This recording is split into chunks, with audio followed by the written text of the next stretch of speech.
I propose to provide exemption from minimum alternate tax, the MAT, to all non-residents who pay tax on presumptive basis. Tax administration.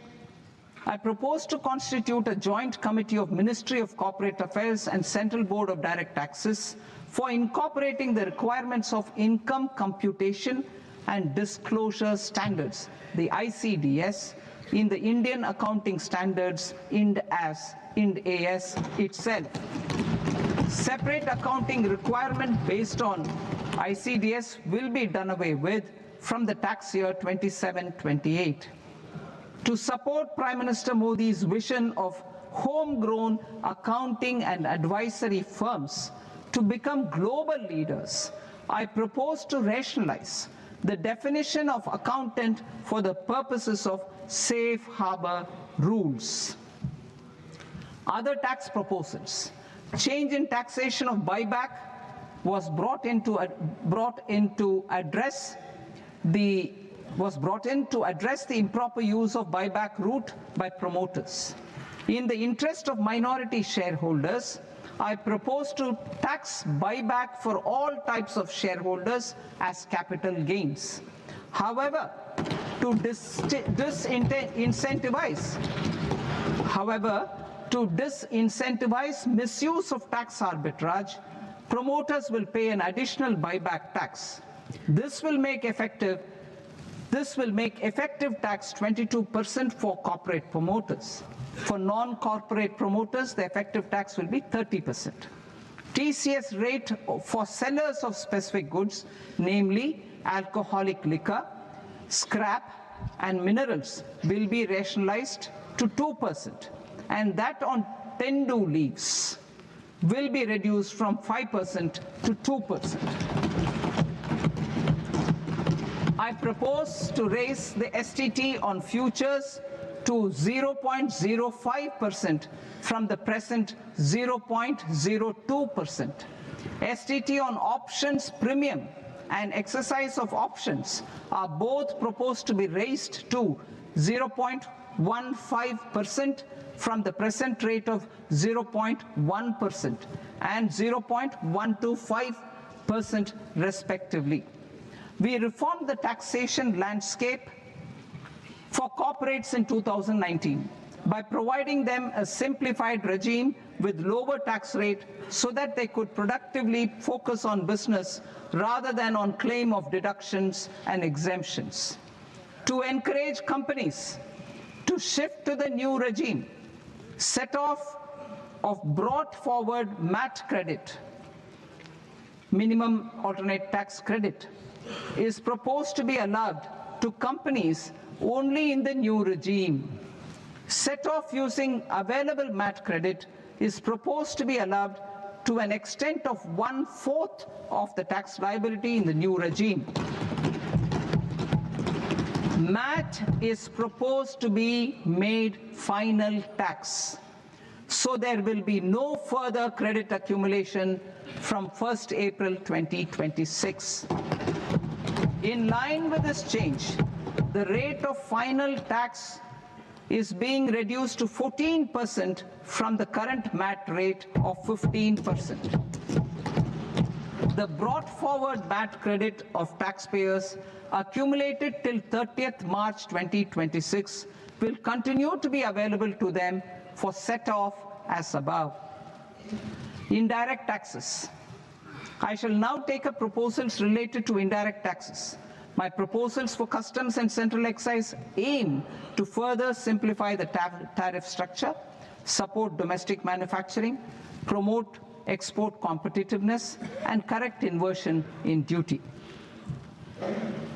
To continue weeding out long continuing customs duty exemptions, I propose to remove certain exemptions on items which are being manufactured in India or where the imports are negligible. Similarly, to further simplify the process of ascertaining the rate of duty applicable on a particular item, I propose to incorporate certain effective rates in various customs notifications to the tariff schedule itself. I shall now take up sector-specific proposals. Promotion of exports of marine, leather, and textile products.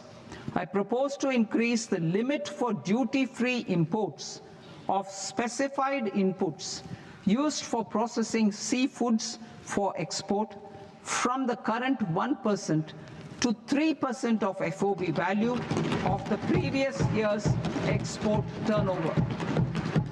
I also propose to allow duty-free imports of specified inputs, which is currently available for exports of leather or synthetic footwear, to exports of shoe uppers as well.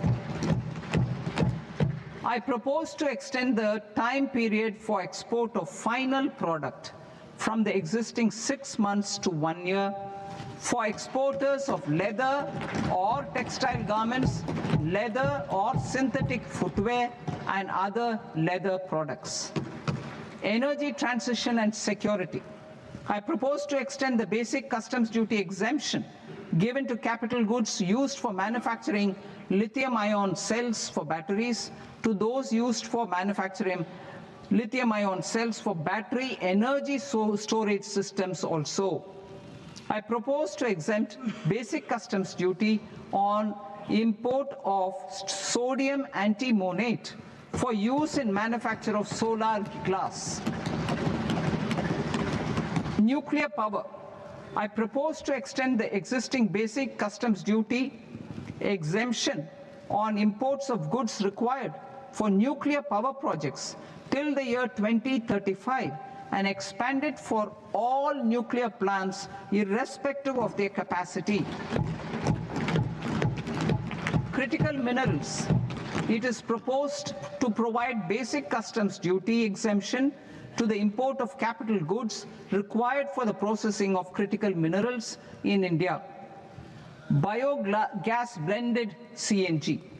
I propose to exclude the entire value of biogas while calculating the central excise duty payable on biogas blended CNG. Civil and defense aviation.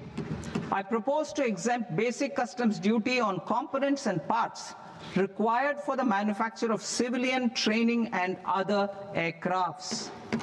It is proposed to exempt basic customs duty on raw materials imported for the manufacture of parts of aircraft to be used in maintenance, repair, or overall requirements by units in the defense sector.